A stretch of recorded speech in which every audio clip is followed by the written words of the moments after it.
Donc, merci Reda pour l'introduction. C'est très important en fait pour nous d'être présents aujourd'hui, de présenter Sowit et de présenter aussi le contexte de notre démarche africaine.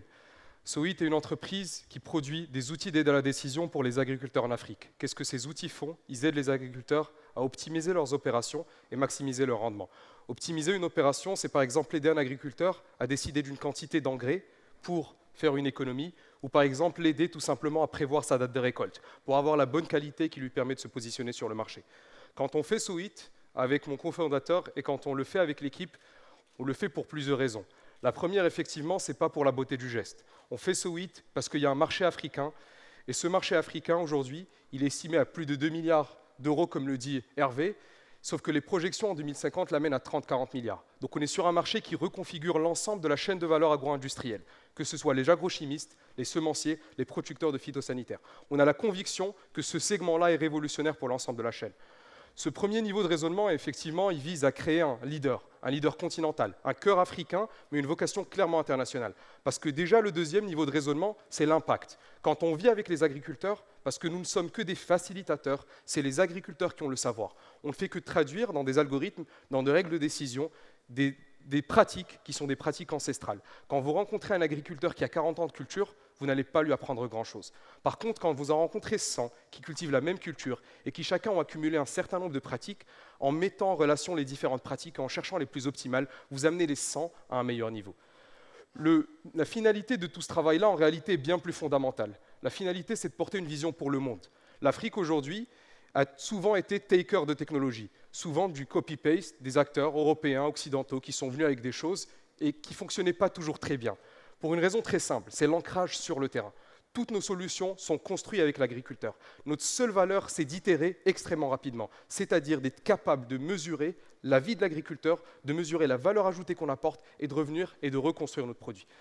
C'est donc très important pour moi de partager avec vous 5 histoires du vécu, mais qui relèvent aussi de 5 paradoxes qu'on a vécu ensemble, tous ensemble à Sowit, et qui, je pense, en disent long, à la fois sur une start-up africaine qui a une vocation internationale, sur le rôle d'un accélérateur comme Impulse, qui vise justement à renforcer ces acteurs-là pour leur permettre d'avoir une vocation internationale, bien que localisée et ancrée sur des terrains africains. Le premier élément, il a trait au marché. Le premier paradoxe, on entend souvent dire les gens, le marché africain c'est tout petit, le marché marocain c'est peau de chagrin, c'est pas suffisamment intégré, comment on peut construire une innovation? C'est une erreur. En réalité, quand on se concentre sur son client, ici par exemple, c'est Abdelaziz dans la région de Sédéchiar qui produit des oliviers, et quand on arrive à craquer l'élément qui lui permet d'augmenter sa production, c'est quelque chose qui parle à l'ensemble des oliviers, des producteurs d'oliviers dans le monde. Vous allez au niveau de la fédération et vous présentez la solution, c'est un marché sur tout le pourtour méditerranéen qui représente 3 millions d'hectares. Donc il faut arrêter de lever des contraintes sur les marchés. Effectivement, il y a des éléments qu'il faut prendre en compte par rapport aux termes de paiement, par rapport au risque de change, mais il y a toute une mentalité qui vise à se concentrer sur son client, parce que la valeur n'a pas de frontières. Et quand elle est créée, elle se répand. Ici, par exemple, sur sa main droite, vous voyez des oliviers qui ont été bien irrigués, avec un rendement hectare de 9 tonnes environ. À gauche, vous avez des oliviers qui sont mal irrigués, avec un rendement de 2,5 tonnes. Toute la différence entre la main droite et la main gauche, c'est la perte et le gain. Et donc, tout notre objectif à nous, c'est d'aider l'agriculteur à se positionner par rapport à cette opération-là d'irrigation et de l'amener à optimiser cette opération afin de réaliser le gain. Le gain n'est pas seulement une finalité pour lui en termes de marge nette, elle est une finalité pour son pays, mais aussi pour tout le continent, qui aujourd'hui importe 35 milliards de denrées alimentaires, en 2050 115, alors qu'il recèle, comme l'a dit Hervé, 60% des terres arables non cultivées. Le deuxième élément, c'est la passion. On entend souvent dire les Africains ne font pas confiance aux Africains. C'est vrai qu'on fait face à cette réalité. On fait face à la réalité de corporates qui préfèrent voir des acteurs qui viennent de l'étranger parce que c'est plus réconfortant. Nous, on ne voit pas de frontières. On est en quelque sorte les fils de la mondialisation. La seule frontière qu'on voit, c'est l'opportunité. C'est la nécessité de se positionner avec des solutions qui créent de la valeur ajoutée pour notre client et qui donc nous permettent de nous déployer à grande échelle. Ici, Hamza, mon cofondateur, quand on fait ce marché pour le suivi des forestiers au Burkina Faso, dans le cadre de la désertification, par rapport à une solution qu'on a dans la télédétection, parce que Sowit, pour faire ces outils de la détection, traite de l'imagerie drone et de l'imagerie satellite. Donc tout notre métier, c'est de récupérer ces images-là pour faire du conseil. Quand on fait ce marché, en face de nous, on a Thales. C'est-à-dire qu'un drone comme ça, Thales le vend 220 000 €. Nous, on peut faire ces solutions bien moins chères. Plus que ça, on a la passion de notre client. C'est-à-dire qu'en termes de service après-vente, en termes de présence, en termes de localisation de ces solutions, pour que le client puisse en tirer le meilleur, on est africain, on est ancré sur le terrain, et donc on arrive à construire du durable. Le troisième élément a trait à la gouvernance. Je ne m'appesantirai pas sur cet élément, simplement pour dire qu'il faut avoir un goût de l'action. Quand on nous dit ce n'est pas possible de faire voler des drones au Sénégal, ou au Maroc d'ailleurs, on ne revient pas en arrière en disant ben, on change de métier. Non, on va au niveau de l'Union africaine, on fait du lobbying, on publie une publication qui découle sur le Conseil exécutif de l'Union africaine en 2017 à Addis Abeba, qui exhorte l'ensemble des pays membres à adopter la technologie drone agricole. Ça découle directement sur des réglementations facilitatrices, on est les premiers à faire voler un drone. Et donc c'est très important d'avoir ce goût-là de l'action, de se projeter et de pouvoir avoir multiples casquettes pour lever les différents verrous. L'autre élément, c'est la résilience. C'est lier le financement à la résilience, c'est quelque chose qui est très important en Afrique. C'est très difficile de trouver en Afrique, il y a des initiatives qui se font, comme c'est le cas par exemple avec ce que décrivait Meriem, mais du financement early stage, à un niveau de développement qui est assez immature. La solution, c'est résister. Et cette solution, c'est aussi celle d'Aliko Dangote en Afrique, où la résilience passe à la fois par une capacité, une sorte de système D par l'innovation, mais aussi par une capacité de diversification. Notre manière de résister, c'est aussi être capable, au lieu d'aller acheter un drone à 40 000 € et de le ramener et de travailler avec, c'est d'être capable de fonctionner, de le produire à 10 fois moins cher et d'investir le reste sur le recrutement d'une agronome et sur notre produit. C'est ce qui permet d'aller extrêmement vite, tout en minimisant le coût. Et c'est aussi ce qui rejoint la dernière je dirais, valeur qui nous fonde, c'est la frugalité.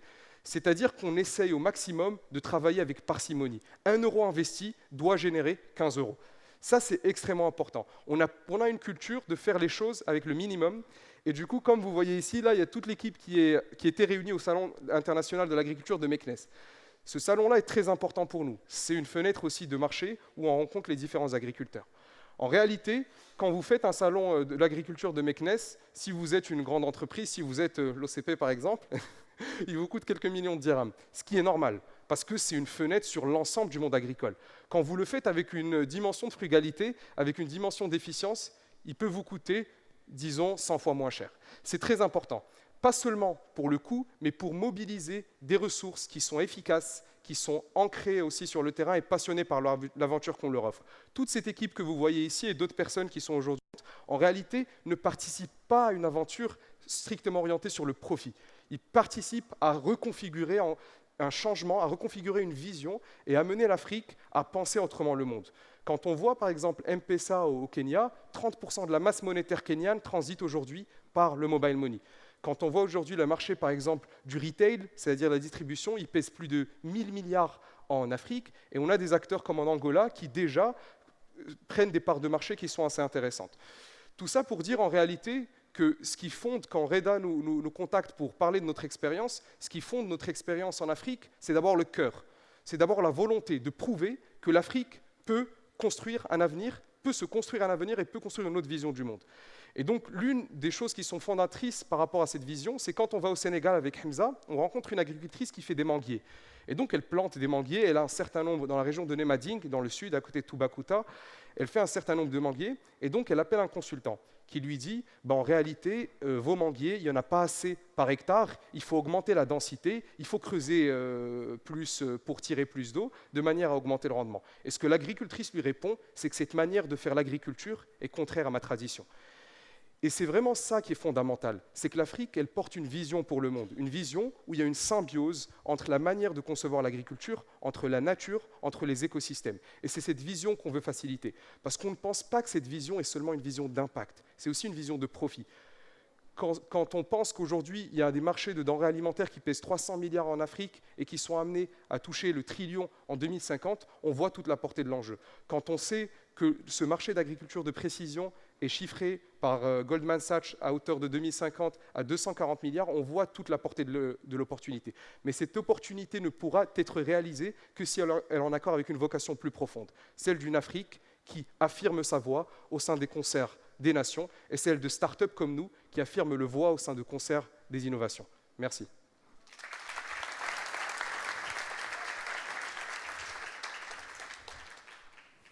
Merci beaucoup Hamza. Est-ce que ton cofondateur Hamza, parce que je crois que c'est une autre de Ouais. vos innovations. C'est 2 cofondateurs qui s'appellent Hamza et Hamza. Est-ce que ton autre cofondateur est là? Tu veux te lever, s'il te plaît? Ok. Est-ce que toute l'équipe Sowit est là? On a quelques. Oui, On a Loki, deux, on a oui, deux l'équipe personnes qui Sowit. sont avec nous. Super. Donc, Super. un grand merci. Merci Est-ce que beaucoup. je te pose aussi une autre question? Bien sûr. Alors, Hamza m'a aussi parlé d'un autre défi, ou plutôt son cofondateur. Un autre challenge qu'ils ont rencontré en Afrique, c'est le poulet bicyclette. Ok. Et le poulet bicyclette, alors je ne vous en dis pas plus, mais si vous croisez Hamza, alors si tu veux bien te lever, Hamza, posez-lui la question de ce que c'est que le défi du poulet bicyclette. Alors, merci beaucoup. Super. Merci. Voilà à toi. une success story. Et pour information, Hamza, les 2 Hamza, Sowit, sont en train de lever de l'argent. Et c'est aussi une autre force de notre pays, c'est d'avoir des liquidités disponibles. Utilisons ces liquidités au profit de ceux qui veulent changer le monde pour le bien. Et c'en est un bon exemple. Merci Hamza.